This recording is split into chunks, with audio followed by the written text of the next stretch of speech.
महाकुंभ प्रयागराज। आस्था व श्रद्धा और विवेक के संगम पर मनाए महाकुंभ 14 जनवरी से 28 फरवरी 2025 तक।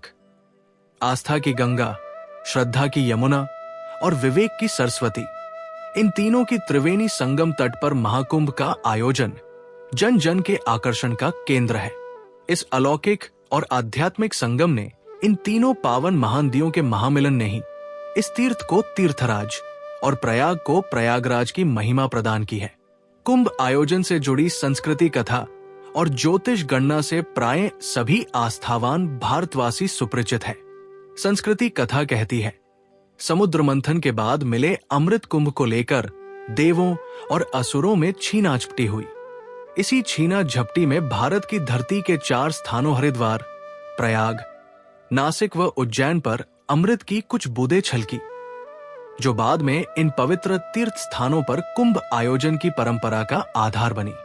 इससे जुड़ी ज्योतिष गणना की परंपरा का कहना है कि ज्योतिष शास्त्र में प्रतिपादित मेष, वृष, मिथुन, कर्क, सिंह, कन्या, तुला, वृश्चिक, धनु, मकर, कुंभ, मीन, इन 12 राशियों में 11वीं राशि कुंभ ही कुंभ आयोजन का आधार है।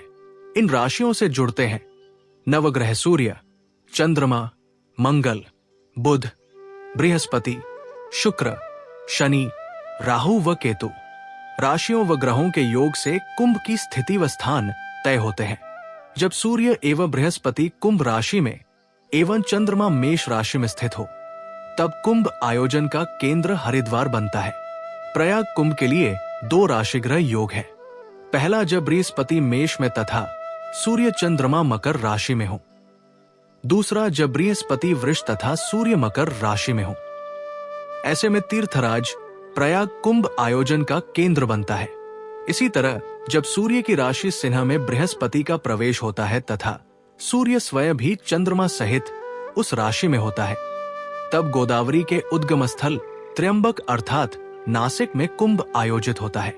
उज्जैन में क्षिप्रा के तट पर आयोजित होने वाले कुंभ में सिंह राशि व बृहस्पति की भूमिका विशेष होती है, इसीलिए इसे सिंहस्थ कुंभ भी कहा जाता है। पुराण की संस्कृति कथा हो या ज्योतिष शास्त्र की खगोलीय गणना, दोनों का ही यही कहना है कि कुंभ योग में इन तीर्थों का वातावरण अमृतमय हो जाता है। इसे चाहे तो पुरातन काल में छलकी हुई अमृत बूंदों का असर मान ले, या फिर खगोलीय परिवर्तन और ग्रह राशि चक्र में हुए बदलाव को कारण कहें। इन आयोजनों में प्रकृति अमृतमय मंगलमय परिवर्तन करती है। हम सब इसका कितना और कैसे लाभ उठाते हैं, ये निर्भर है हम सबके अपने विवेक व कर्म कुशलता पर। प्रयाग में हो रहे महाकुंभ के दुर्लभ योग के बारे में कई बातों की चर्चा हो रही है। विशिष्ट, वरिष्ठ व विशेषज्ञ कहते हैं कुंभ मेला 12 सालों के बाद आता है और इस तरह के 12 कुंभ हो जाने पर एक महाकुंभ आयोजित होता है, जो 144 सालों के बाद आता है, जो प्रयाग में ही संपन्न होता है।